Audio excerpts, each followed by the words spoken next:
आखिर क्या हुआ? जब अचानक से अयोध्या में प्रकट हुए साक्षात विभीषण कलयुग में ऐसा चमत्कार देखकर सबके होश उड़ गए। प्राण प्रतिष्ठा से पूर्व अयोध्या में कई बड़े चमत्कार हो चुके हैं, जिसमें गिद्धों का दिखना, भालुओं का दिखना, जमीन में से मां सरयू नदी का प्रकट होना शामिल है। लेकिन इस चमत्कार को अभी तक का सबसे बड़ा चमत्कार कहा जा रहा है, जिसके पीछे की सच्चाई जानकर आपके पैरों तले जमीन खिसक जाएगी। आखिर क्या है सच्चाई? क्या सच में लंका के राजा विभीषण अपने मित्र राम लल्ला से मिलने पहुंचे हैं? क्या विभीषण आज भी जीवित है?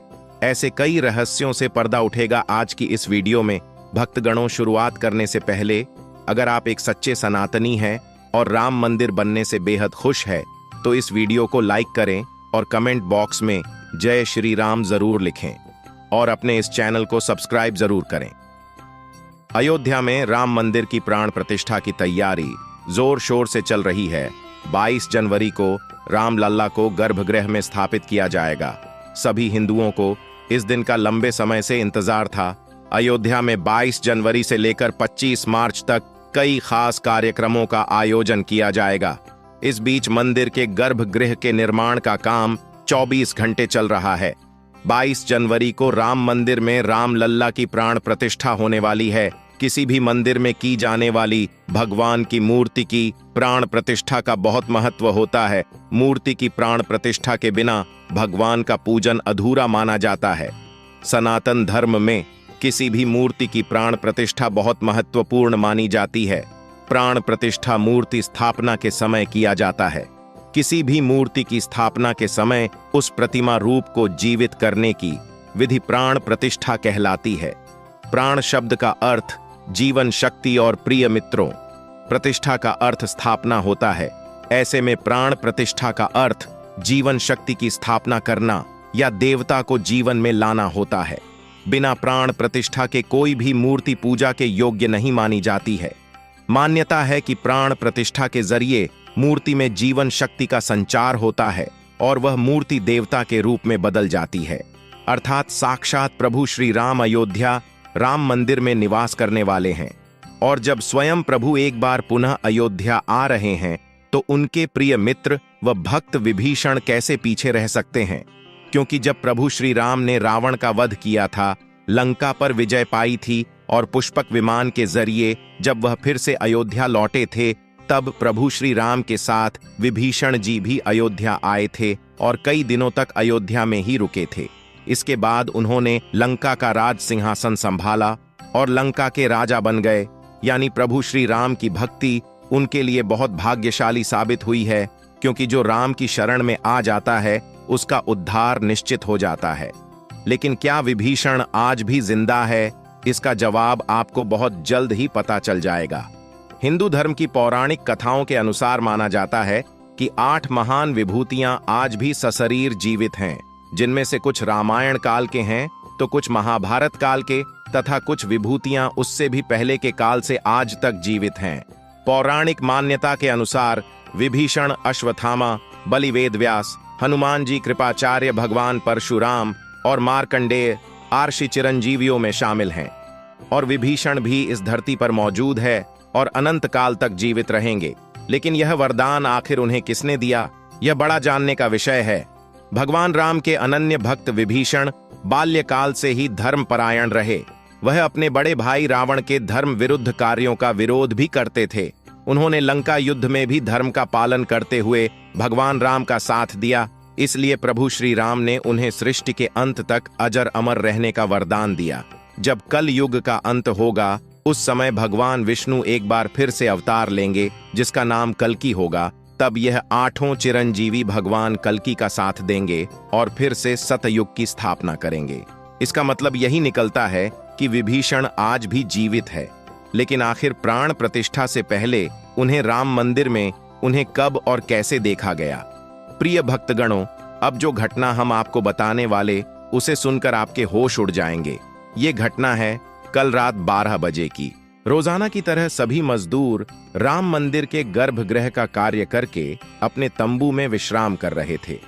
तभी मजदूरों को मंदिर के अंदर से प्रभु श्री राम के नाम जाप की ध्वनि सुनाई दी। अभी किसी भी अन्य व्यक्ति को रात्रि के समय राम मंदिर में घुसने की अभी अनुमति नहीं है। तब उन्हें ऐसा लगा कि शायद किसी आसपास के मंदिर द्वारा उन्हें ध्वनि सुनाई दे रही होगी, तो सभी मजदूर रात्रि में वापस सो गए। लेकिन रामू नाम के एक मजदूर को लगातार यह बात खटक रही थी। उसे वह आवाज राम मंदिर से ही आती प्रतीत हो रही थी, तो उसके मन में जानने की उत्सुकता हुई। आखिर इतनी रात्रि को राम मंदिर के अंदर राम नाम का जाप कौन कर रहा है? उसने अपने साथियों को उठाना चाहा, लेकिन सभी गहरी नींद में थे। तब सुभाष अकेले ही राम मंदिर परिसर में पहुंचा। वे काफी महीनों से राम मंदिर के निर्माण कार्य का हिस्सा था। उसे राम मंदिर का एक एक दरवाजा, एक एक कोना अच्छी तरह से पता था।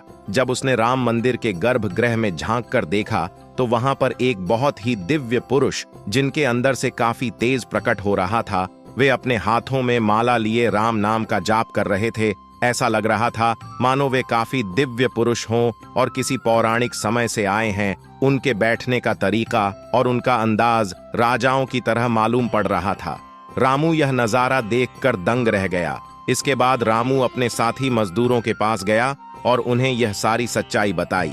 और जब सब मिलकर राम मंदिर गर्भगृह तक पहुंचे, तो सभी के होश उड़ गए, क्योंकि वह दिव्य व्यक्ति वहां से गायब हो चुके थे। चूंकि रात्रि का समय चल रहा था, तो सभी लोग सुभाष की बातों को भ्रम समझ रहे थे और कोई भी उसकी बात को मानने को तैयार नहीं था। लेकिन रामू जानता था, उसने जो देखा है वह बहुत बड़ा चमत्कार है। लेकिन उसके मन में एक ही सवाल था कि रात्रि 12 बजे राम मंदिर में राम नाम का जाप करते हैं, वह दिव्य पुरुष आखिर थे कौन? क्योंकि आज के समय में किसी भी पुरुष के अंदर इतना तेज नहीं हो सकता। उनका संबंध पौराणिक काल से ही हो सकता है। और अगर रामायण काल की बात करें, तो 2 ही शख्सियत है जिनके होने का दावा आज भी कलयुग में कहा जाता है। पहले है हनुमान जी और दूसरे हैं विभीषण। तो पूरी संभावना यही है कि रामू ने राम मंदिर में रात्रि के समय जिस महापुरुष को देखा था, वह राजा विभीषण हो सकते हैं, क्योंकि वह आज भी धरती पर जीवित है और 8 चिरंजीवियों में से एक है। प्रिय मित्रों, ऐसे दिव्य मौके पर राम मंदिर में कई चमत्कार लगातार हो रहे हैं। जहां कहीं दिव्य शक्तियां भी राम भगवान के स्वागत के लिए अयोध्या आ पहुंची है। राम मंदिर के उद्घाटन की तैयारी अब अंतिम चरण में है। इस बीच एक और, जहां श्री राम जन्मभूमि तीर्थ क्षेत्र ट्रस्ट लगातार तैयारी की जानकारी साझा कर रहा है, वहीं राम मंदिर के इस महायज्ञ में देश का हर राम भक्त अपनी आहुति अर्पित कर रहा है। आने वाली 22 तारीख के मौके पर कई संत महात्मा और जिन भक्तों ने राम मंदिर के लिए संघर्ष किया, वह सभी अयोध्या पहुंचेंगे। न केवल 22 जनवरी को, बल्कि आज से ही मेहमानों का अयोध्या जाने का सिलसिला शुरू हो जाएगा। रामनगरी में 11,000 से ज्यादा वीआईपी मेहमानों के स्वागत की तैयारी की जा रही है। प्रिय मित्रों, एक समय था जब यहीं अयोध्या में राम लल्ला टेंट में विराजमान थे। आज पक्का घर सिर्फ राम लल्ला को ही नहीं, बल्कि पक्का घर देश के 4 करोड़ गरीबों को भी मिला है। रामायण के समय में अयोध्या को स्वर्ग कहा जाता था। देवता इसे स्वर्ण नगरी कहते थे, क्योंकि यह नगर चारों तरफ से हर प्रकार की सुविधा से युक्त था। लेकिन जब मुगल आक्रांताओं ने भारत पर आक्रमण किया, तो पूरे अयोध्या नगर को उजाड़ कर रख दिया। मंदिर के ध्वस्त होने के बाद कई सालों तक यह भूमि वीरान रही और किसी भी हिंदू सनातनी को इस क्षेत्र में आने की अनुमति तक नहीं थी। लेकिन पुनः प्रभु श्री राम जी की कृपा हुई। यहाँ श्री राम का भव्य मंदिर बनने के बाद यहाँ आने वाले लोगों की संख्या में बहुत बड़ी वृद्धि होगी। इसे ध्यान में रखते हुए सरकार ने अयोध्या में हजारों करोड़ रुपए के विकास कार्य किया है। राम मंदिर की प्राण प्रतिष्ठा से पहले प्रधानमंत्री मोदी ने अयोध्या में अलग अलग विकास कार्यों का उद्घाटन किया और महर्षि वाल्मीकि इंटरनेशनल एयरपोर्ट अयोध्या धाम भी लोगों को तोहफे में दिया। इस एयरपोर्ट को पूरी तरह से भगवान राम से जोड़ा गया है, जिसकी दीवारों पर भी आपको श्री राम से जुड़ी सजावट देखने को मिलेगी। इस एयरपोर्ट के अंदर घुसते ही हमेशा लगता है हम फिर से रामायण काल में आ गए हों। प्रिय भक्तगणों, आपको बता दें कि इस एयरपोर्ट को 19 महीने के रिकॉर्ड समय में तैयार किया गया है। उत्तर प्रदेश सरकार की ओर से अयोध्या एयरपोर्ट के लिए 822 एकड़ भूमि मुहैया कराई गई थी। 14 साल का वनवास पूरा करके और रावण का वध करके जब भगवान श्री राम पुनः अयोध्या पहुंचे थे, तो अयोध्या के घर घर में दिवाली मनाई गई थी, हर घर में दीपक प्रज्वलित किए गए थे। तो जब अब पुनः प्रभु श्री राम अपने धाम को लौटने वाले हैं, तो हम 140 करोड़ देशवासी आखिर कैसे पीछे रह सकते हैं। अयोध्या में विवादित स्थल पर 500 साल बाद प्रभु श्री राम के मंदिर निर्माण और श्री राम लल्ला की स्थापना के जश्न में 22 जनवरी को सिर्फ देश ही नहीं बल्कि पूरी दुनिया दिवाली की रोशनी से जगमग होगी। अयोध्या से पीएम मोदी ने देश के सभी 140 करोड़ लोगों से 22 जनवरी के दिन अपने घरों को श्री राम ज्योति नामक दीपक की रोशनी से अपने घरों को जगमग करने का आह्वान किया है। प्रधानमंत्री मोदी ने लोगों से हाथ जोड़कर यह प्रार्थना की है कि सभी देशवासी प्रभु श्री राम लल्ला की अयोध्या वापसी के जश्न में अपने अपने घरों को दिए से जगमग कर दें। यानी पूरे देश में इस बार 22 जनवरी को ऊर्जा, आशा, आकांक्षा और उम्मीद व जोश से भरपूर एक नई दिवाली देखने को मिलेगी। यह दिवाली सिर्फ देश ही नहीं बल्कि दुनिया के उन तमाम देशों में भी मनाई जाएगी जहां भारतीय लोग बसे हैं। इसी बीच अब राम मंदिर प्राण प्रतिष्ठा से पहले राम लल्ला के भक्तों के लिए एक और बड़ी खुशखबरी है। दरअसल आपको बता दें कि राम लल्ला के गर्भगृह का मुख्य द्वार सोने से बनाया गया है, जो मंदिर के मुख्य द्वार के तौर पर स्थापित कर दिया गया है। राम मंदिर में सोने के दरवाजे की कुछ खासियत भी है। बता दें कि राम लल्ला के गर्भगृह में लगाए गए सोने के दरवाजे पर खूबसूरत नक्काशी की गई है। मंदिर के भूतल पर ऐसे 14 दरवाजे लगने वाले हैं। लेकिन दोस्तों, जब हम राम मंदिर को बनता हुआ देखते हैं तो हमें बड़ा गर्व होता है कि हम राम मंदिर को अपनी आंखों से बनता हुआ देख रहे हैं। हमें उस स्थान पर राम मंदिर के अंदर जाने का मौका भी मिलने वाला है। लेकिन एक समय ऐसा भी था जब यहां पर हजारों कार सेवकों ने इस मंदिर के निर्माण के लिए अपने प्राणों का बलिदान दे दिया था। 1528 ईस्वी में श्री राम मंदिर को बाबर के आदेश से उसके सेनापति मीर बाकी ने गिराकर वहां एक मस्जिद बना दी। इसके बाद से हिंदू समाज एक दिन भी चुप नहीं बैठा। वह लगातार इस स्थान को पाने के लिए संघर्ष करता रहा। 23 दिसंबर 1929 को हिंदुओं ने वहां राम लल्ला की मूर्ति स्थापित कर पूजन एवं अखंड कीर्तन शुरू कर दिया। विश्व हिंदू परिषद द्वारा इस विषय को अपने हाथ में लेने से पूर्व तक 76 बार श्री राम जन्मभूमि मुक्त कराने के प्रयास हिंदुओं ने किए, जिसमें देश के हर भाग से हजारों नर नारियों का बलिदान हुआ, पर पूर्ण सफलता उन्हें कभी नहीं मिल पाई।